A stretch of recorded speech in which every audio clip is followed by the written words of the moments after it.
What's going on, guys, and welcome back to another video. As you can see from those first clips, I have stripped this dashboard completely down. Not totally necessary, but because it's out of the car, I figured I would do that and get it super clean. Before I get started, I did want to just quickly give a shout out to all of my new subscribers. I really appreciate you guys subscribing. We just hit 1K, which is really cool. I know it's kind of nothing in the scheme of the YouTube universe, but pretty cool milestone for myself and for this channel. And yeah, hopefully we can just keep ramping that up and keep growing this channel, and I'll just keep showing you guys as much cool stuff as I possibly can. But with that said, let's jump into the video. What I have for today is, obviously we're gonna get this dash all cleaned up real quick. But yeah, I'll get it all put back together. We're gonna throw the dash back in the car just because it's kind of big, and as you can tell, my shop's pretty small. So wanna get this thing off the floor and out of the way. So we'll put it back in the car. And then I have some pieces over here on the workbench that need to go back in the engine bay. I have already started to go through the engine bay and button things back up. So here's where I'm at with the engine bay. I have most of the wiring back in. Had the entire harness from all the way over on that passenger side door. All of that stuff along the frame rail there in the front, and then all of it pulled through and just kind of hanging out right here. So I got all that put back in. We need to still reassemble the fuse box. I have that sitting over here with all these other pieces that need to go back in. Obviously the brake booster, the brake lines, some more of the wiring over here, and just a couple brackets and things. It is looking really nice. Honestly, for whatever reason, starting to put things back in the bay actually improved the look of it, in my opinion. It just looks so good. So pretty happy with that. I'll show you where I'm at on the inside here. Obviously we have the heater cooler unit back in, the blowers back in, crash beam, steering column, and obviously the bulkhead wiring I have mostly put back in where I can plug it in at this stage. I was pretty intimidated to even pull that bulkhead harness out. I am really glad that I did that though, because it really did help to paint the engine bay. Pretty intimidated because there are so many clips on this harness that I wasn't totally sure how it would feel trying to put it back together, but as you can see, it's all pretty much there. I mean, obviously there's all this stuff, but we have a lot more of the accessories to mount right here, and that's where a lot of those plugs go. Same with up here. These are for like the instrument cluster. So pretty much have it sorted out, and it really was not that bad. There's so many like context clues with where stuff should go, and most of the time the plugs only fit together with one other plug. So if it's not fitting, it's just not the right spot for it. And generally when it does fit, it is the right spot. I'm sure that there are exceptions to that, but for the most part, in my experience, that seems to be the case. Mostly what I'm doing today is getting stuff put back in the engine bay that I have left to put in there right now, and then getting the dash remounted in the cabin.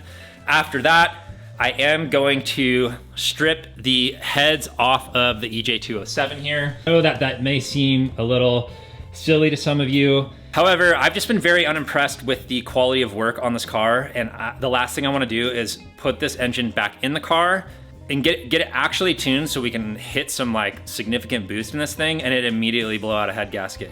This thing has not been driven hard since it's been put back together, like at all, because the guy that did it couldn't afford a tune on it and he just let it sit there. And so I just don't know. I just don't want to trust it. So what I'm going to do, ship them down to Outfront Motorsports, and they are going to check the decking surfaces and check all of the valve stem seals and just make sure that they are looking like they are up to par and that they can hold the power that we are shooting for on this thing. For some peace of mind, I think it's worth it. Is it kind of a hassle? Yes, absolutely.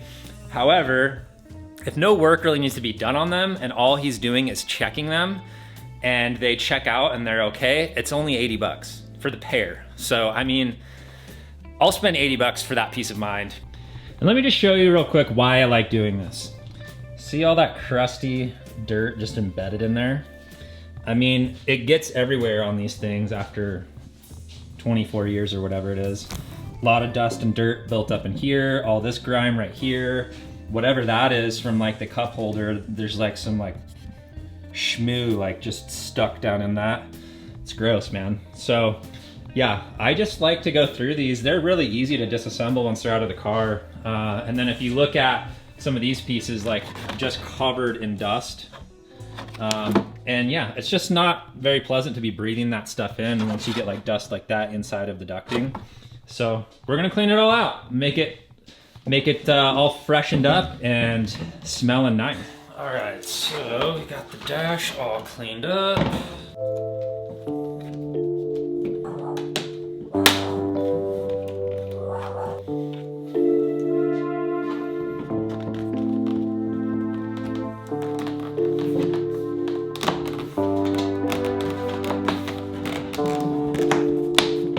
Car.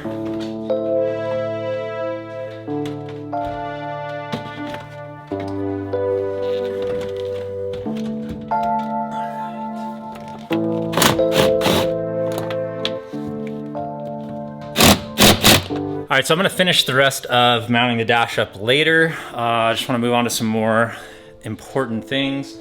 Like I gotta get these components off of the bench here. I just don't want them to keep piling up. So let's get those dropped in the engine bay here, and then we can move on to pulling these heads.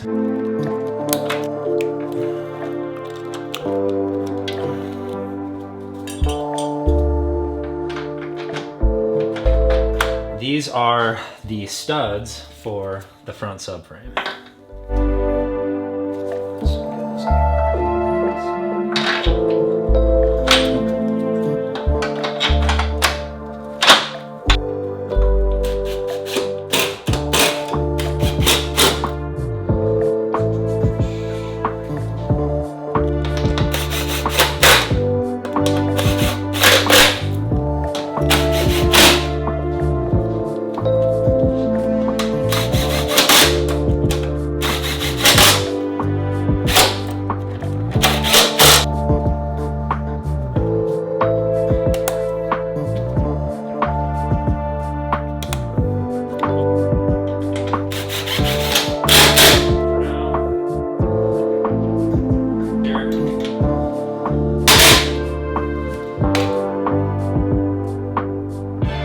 Yeah, just check out this bay, guys. It's really coming along.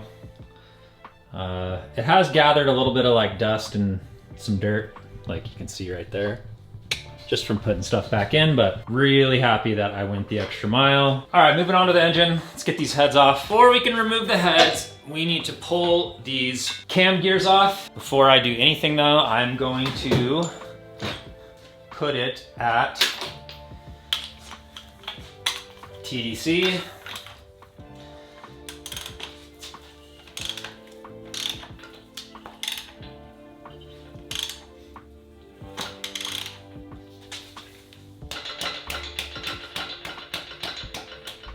All the hash marks are lined up, looks good, so we can start removing stuff. So we'll start with this pulley right here. Get the belt off.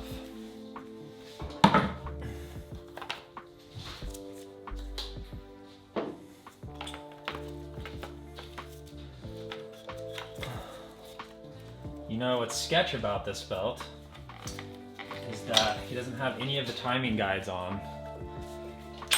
Just don't think that's smart personally, but I don't know. Maybe people run them that way. I'm not sure.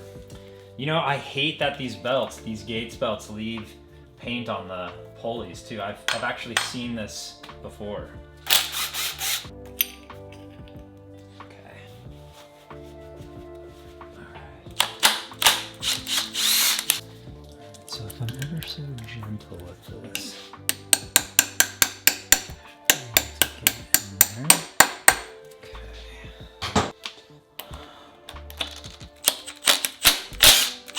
Yeah, that's what I like to see. All right.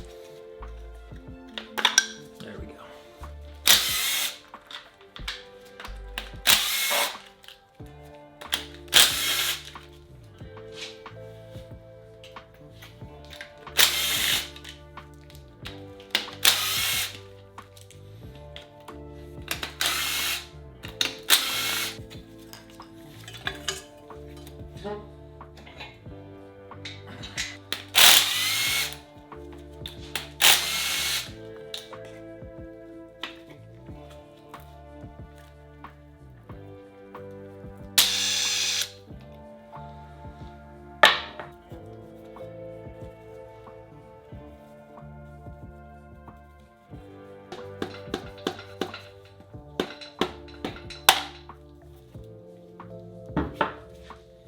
These cams look like they are in really bad shape.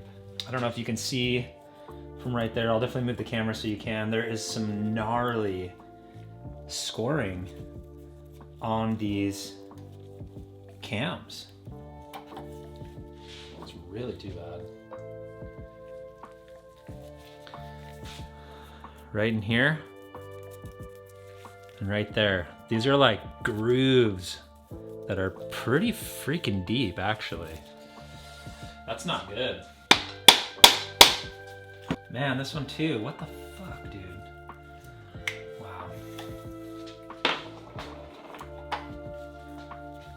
God damn, those are in terrible shape. Wow.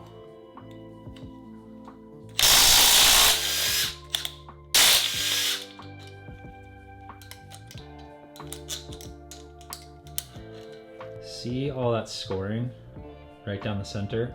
Those grooves are deep. I can stick my fingernail down in it. Same with this one. That one's also very bad. This one is absolutely terrible.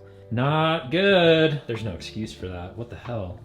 I just called Outfront Motorsports, talked to the guy Jeremy that does the Subaru work there.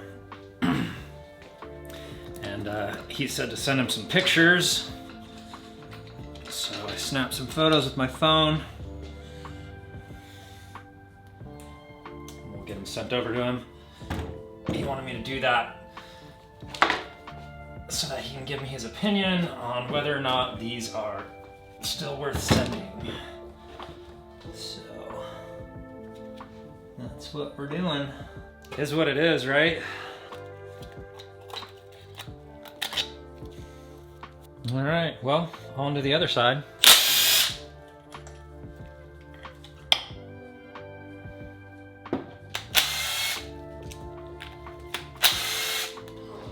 Oh God, these freaking coil packs, man.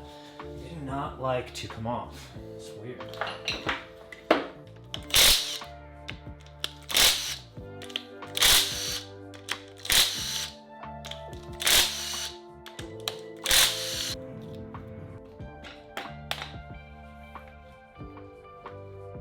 Oh yeah, whoa, it's even worse. Holy fuck, man. This is the biggest groove I've ever seen on a cam. Holy crap, dude. Wow.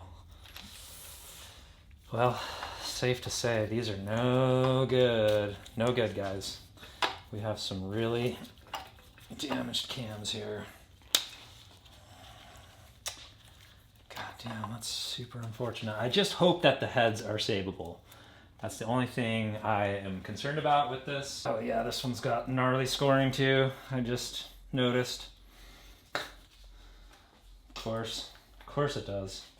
Of course this last cam is destroyed as well. See that? Super deep grooves. This one too.